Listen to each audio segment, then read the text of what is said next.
उधर पंजाब में चुनाव जीतने के लिए आम आदमी पार्टी मुफ्त बिजली और इलाज के वायदे कर रही है, तो यूपी में पॉलिटिकल पहुंच बनाने के लिए ओवैसी मानो कंट्रोवर्सीज का सहारा ले रहे हैं। ओवैसी के पिटारे से निकला लेटेस्ट विवाद है जबरन धर्मांतरण के आरोपी इफ्तिखारुद्दीन की हिमायत। पहले एक डॉन को चुनावी मैदान में उतारना और अब जबरन धर्म परिवर्तन जैसे आरोपों से घिरे शख्स को सही करार देना। सवाल उठ रहे हैं, क्या मुस्लिमों के नुमाइंदे बनने की कवायद में ओवैसी हर हद पार कर जाएंगे? को बताते अपना धर्म करो परिवर्तन, बस 2-4 आदमी खड़े हैं, वो सब कह रहे अपना धर्म बदलो, मुस्लिम बनो।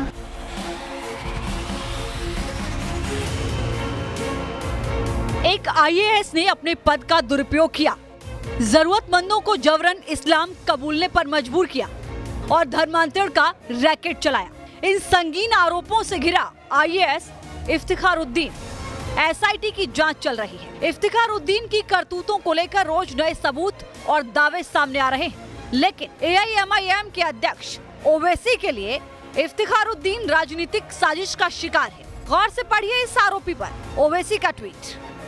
अगर ये मानक है कि कोई भी अधिकारी किसी किस्म की धार्मिक गतिविधि से जुड़ा नहीं रहेगा, तो फिर सभी सरकारी दफ्तरों में एक किस्म के धार्मिक प्रतीकों या तस्वीरों के इस्तेमाल पर प्रतिबंध लगना चाहिए। अगर अपने घर के अंदर मजहब को लेकर चर्चा करना गुनाह है, तो हर उस अधिकारी को सजा देनी चाहिए जो सार्वजनिक धार्मिक समारोह में शामिल होते हैं। दोहरे मापदंड आखिर क्यों?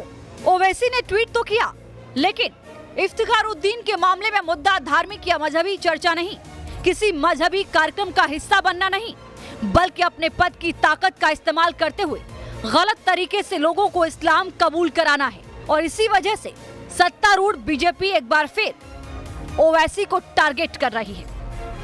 असदुद्दीन ओवैसी की कुल पहचान केवल मजहबी आधार पर नफरती विचार रखने की है और उन्हीं विचारों के आधार पर वो मीडिया में सुर्खियां पाते रहते हैं। इसलिए वो हर व्यक्ति का मजहब क्या है ये सबसे पहले तलाशने का काम करते हैं। लेकिन भारतीय जनता पार्टी की उत्तर प्रदेश की सरकार ने किसी भी व्यक्ति ने क्या उसके काम किए हैं उसके आधार पर आकलन करती है। अगर किसी अपराधी ने अपराध किया है तो हमने जाति या मजहब नहीं देखा है, उसके अपराध की प्रकृति को देखा। हिंदू आईएएस अधिकारी होंगे जो इस तरह के जो धार्मिक उनके मामलात होंगे उनमें हिस्सा लेते होंगे, धार्मिक आयोजनों में हिस्सा लेते होंगे, उन पर तो कभी किसी तरह का कोई वीडियो नहीं बना।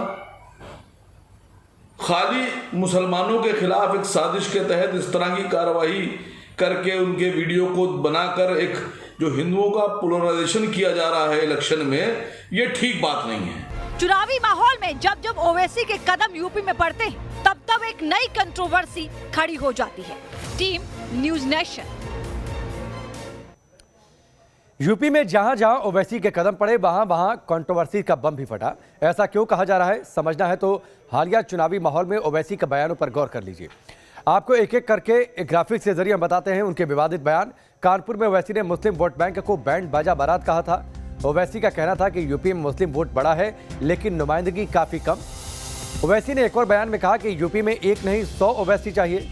यूपी में मुस्लिम 19% है, लेकिन यूपी के जेलों में बंद कैदियों में 27% मुसलमान हैं। मॉब लिंचिंग जैसी वारदातों को भी ओवैसी ने समुदाय विशेष से जोड़ते हुए कहा कि मॉब लिंचिंग वालों को पॉलिटिकल पावर की सरपरस्ती हासिल है। तो ये ओवैसी के हाल फिलहाल के विवादित बयान।